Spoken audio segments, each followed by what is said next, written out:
माननीय मंत्री है? जवाब तो आ गया है। जवाब आ गया है महोदय।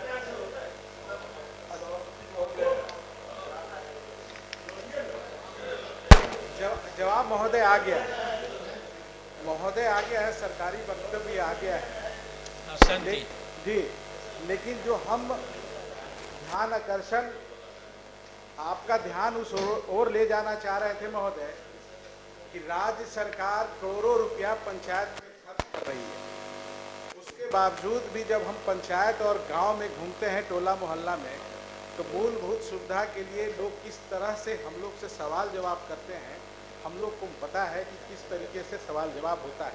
नली और गली और पानी की समस्या को लेकर के आदमी नज़र चुरा के आगे निकलता है।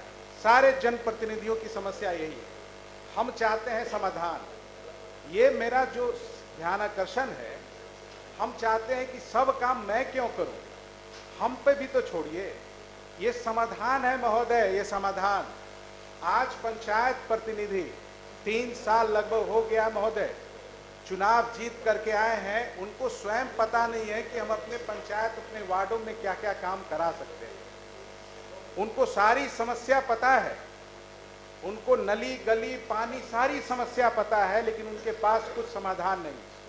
आप करोड़ों रुपया भेजते हैं महोदय, लेकिन वो करोड़ों रुपया में यहीं से तय हो जाता है वो राशि की ये राशि सोलर लाइट में खर्च होगा कि डस्टबिन में खर्च होगा। समस्या कुछ और है और समाधान आप कुछ और देते हैं। तो हम आपसे आग्रह किए थे महोदय कि एक निश्चित राशि, बहुत ज्यादा नहीं, कम से कम उन प्रतिनिधियों को तो पता होना चाहिए ना कि हमको वार्ड सदस्य को 10 लाख रुपया अगर दे देते हैं प्रत्येक वर्ष, मुखिया जी को प्रत्येक वर्ष 50 लाख देते हैं, एक निश्चित राशि। मेरा वो उस पर कुछ ये नहीं कहना है, आप तय कर लीजिए, उनको पता रहेगा कि ये राशि से ही हमको विकास कर रहा है। और आप बता भी दीजिए कि तमाम पंचायत प्रतिनिधियों को कि आपको गाइडलाइन में है ही 29 समस्या, आप उनसे सिर्फ अनुशंसा उनको करना है। अगर उनके क्षेत्र में नली की समस्या है, पानी की समस्या है, गली की समस्या है, पेवर्स की समस्या जो है, वो सब लोग कर लेगा। आज पाइप फट जाता है महोदय, चापाकल मात्र 2000-4000 के लिए वो बिगड़ा पड़ा रहता है। पीएचडी विभाग को हम बोलते रहते हैं, हम लोग जब बोलते हैं महोदय तो कोई सुनता नहीं है। तो वार्ड सदस्य मुखिया जी के बारे में कहना अब उचित ही नहीं होगा। हम ईमानदारी से कहते हैं, हम बोल रहे हैं तो मत समझिए कि हम विपक्ष में हैं इसलिए बोल रहे हैं। हम जो भी बोल रहे हैं सरकार का ध्यान उधर ले जाना चाहते हैं महोदय, और बताना चाहते हैं महोदय कि आखिर कब तक इस तरीके से सवाल और जवाब होता रहेगा। हम महोदय समाधान चाहते हैं, हम आग्रह करते हैं प्रतिनिधियों के तो समाधान करने का मौका तो दीजिए। दे दिए। लोग कहा कि कोई ऐसी व्यवस्था नहीं है, सिस्टम में 15वीं में सारा पैसा हम देते हैं, लेकिन कह तो दिए कि उनको निश्चित ही नहीं पता। हम लोग को पता है। ठीक है, आपने अपनी बात रख दी। जी, हम लोग को पता है कि एक निश्चित राशि एमएलए और एमएलसी को आता है, तो उस निश्चित राशि को कैसे अपने क्षेत्र में खर्चा करना है उसका हम लोग तो एक बना लेते हैं ना खाका। ठीक उसी प्रकार हम पंचायत प्रतिनिधियों को भी एक निश्चित राशि फिक्स कर दी कि ये राशि डायरेक्ट आपके वार्ड में जाएगा।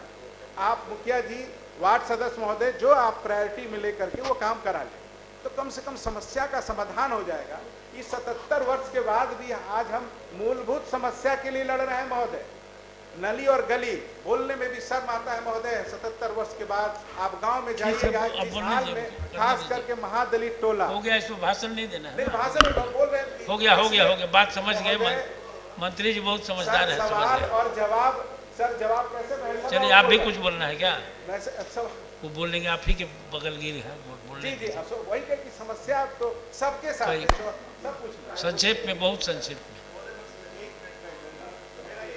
कि पंचायत प्रतिनिधि जब से जीते हैं उनको अपने जीत का एहसास ही नहीं हुआ है। उनको उनका क्या अधिकार है वो भी उनको पता नहीं चल रहा है।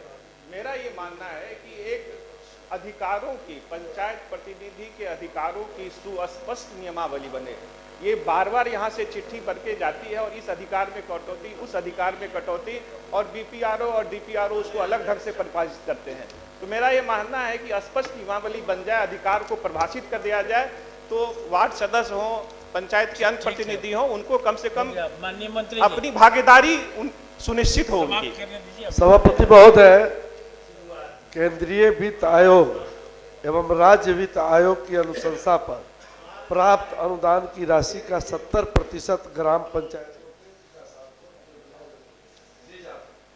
इस प्रकार सभी पंचायतों में जनसंख्या के आधार पर क्षय राशि दी जाएगी।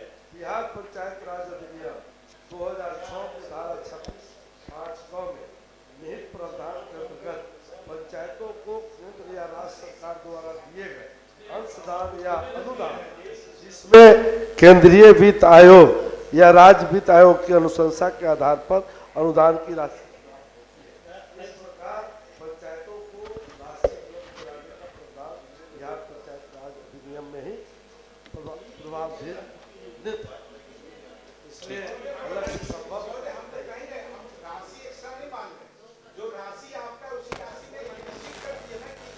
कर्णांकित कर दीजिए, कह रहे हैं, इनका मतलब यही है। ठीक, इसको हुजूर दिखवा लेते हैं।